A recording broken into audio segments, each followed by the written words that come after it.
boa tarde a todos. Eu venho aqui dar continuidade ao último vídeo do qual nós falamos sobre comunhão com Deus, sobre como é possível ter comunhão com Deus. E no último vídeo nós falamos bastante a respeito. Nós falamos sobre santificação, que significa ter comunhão com Ele. Quando nós estamos ligados a Cristo, nós somos santificados por Ele. Assim a Bíblia nos ensina, que Ele é o nosso santificador, que Ele é o nosso justificador. E todos aqueles que têm comunhão com Cristo, então, são chamados de santos. Assim Jesus me ensinou, e assim também tem vários versículos na Bíblia que indica que Paulo chamava aqueles que têm comunhão com Cristo de santos. Então, por exemplo, 1 Coríntios é 1.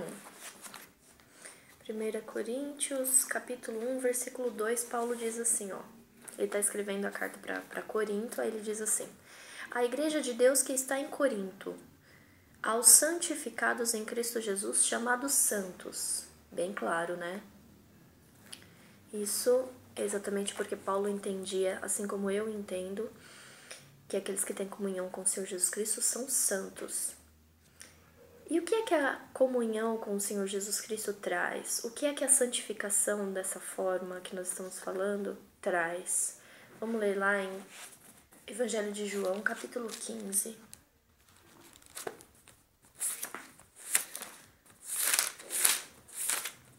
No Evangelho de João, capítulo 15, diz assim, versículo 7. Se vós estiverdes em mim e as minhas palavras estiverem em vós, pedireis tudo o que quiserdes e vos será feito. Ou seja, sabe aquela pessoa que você sabe que a oração dela é respondida? E aí muitas vezes você vai para ela e fala assim: escuta, você pode orar por mim, por isso, por aquilo? Então essa pessoa ela só tem a oração respondida porque ela tem comunhão com o Senhor Jesus Cristo. E se você tiver comunhão com o Senhor Jesus Cristo, você também vai ter suas orações respondidas. E a comunhão se dá através da oração e da leitura da palavra de Deus, da leitura de onde tem Jesus, Novo Testamento, todos os dias, tá? Então,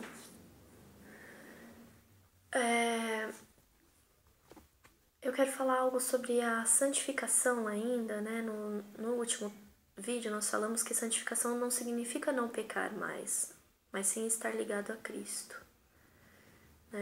Assim como diz o versículo, se vós estiverdes em mim e as minhas palavras estiverem em vós. Olha aí a comunhão. Bom, tem algumas pessoas que são um exemplo para nós dessa santificação, dessa comunhão, E eu vou citar o exemplo de uma pessoa. Eu fiquei sabendo da história dela há pouco e quero compartilhar com todos vocês. É Santa Catarina.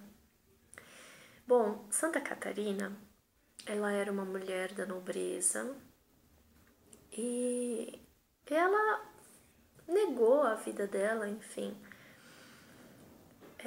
por amor a Cristo.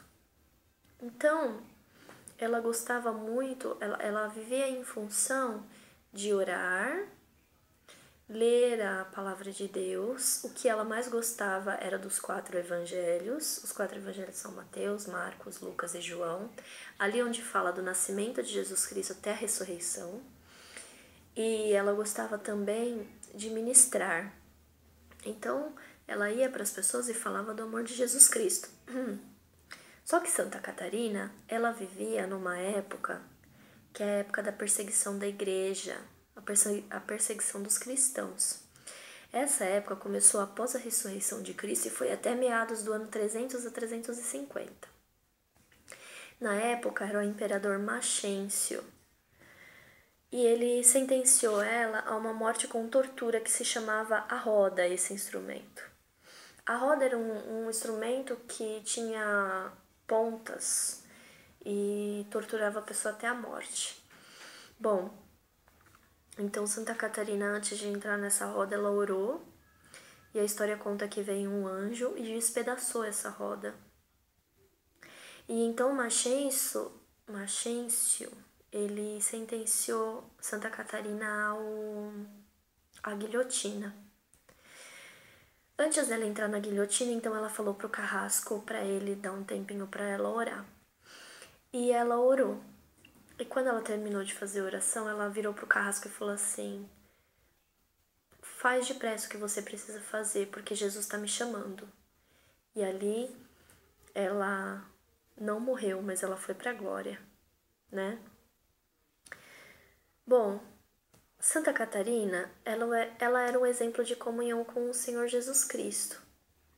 Por isso as pessoas reconheciam nela algo diferente.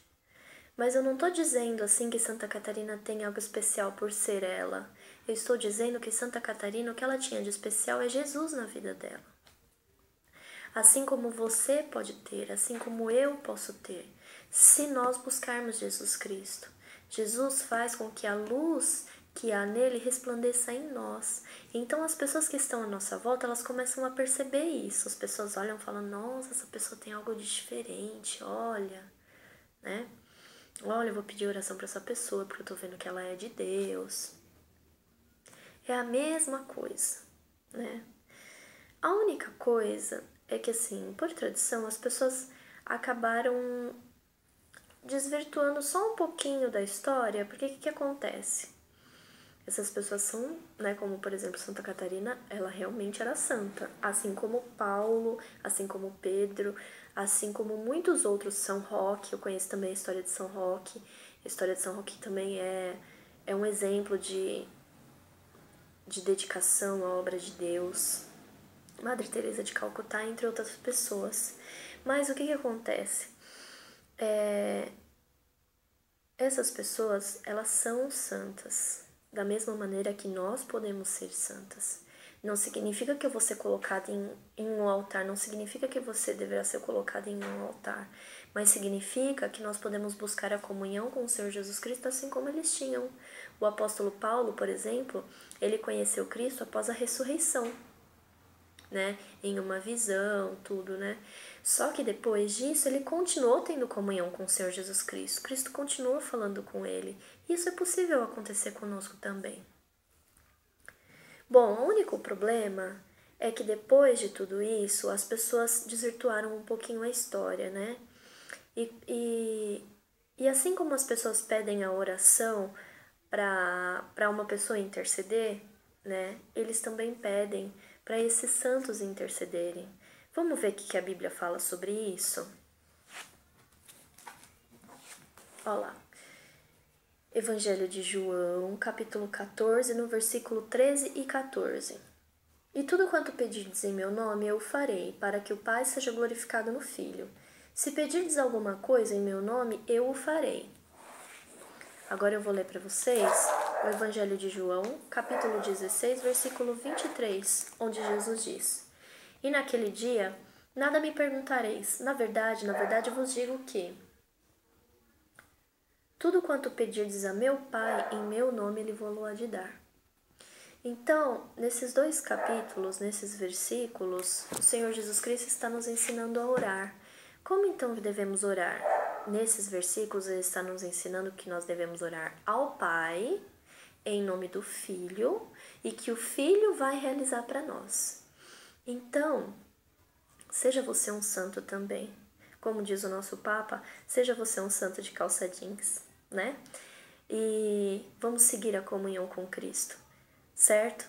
Vamos orar, vamos ler a palavra de Deus, vamos ler sobre Jesus Cristo para absorver da vida dele e viver tudo isso que Jesus tem preparado para nós, tá bom?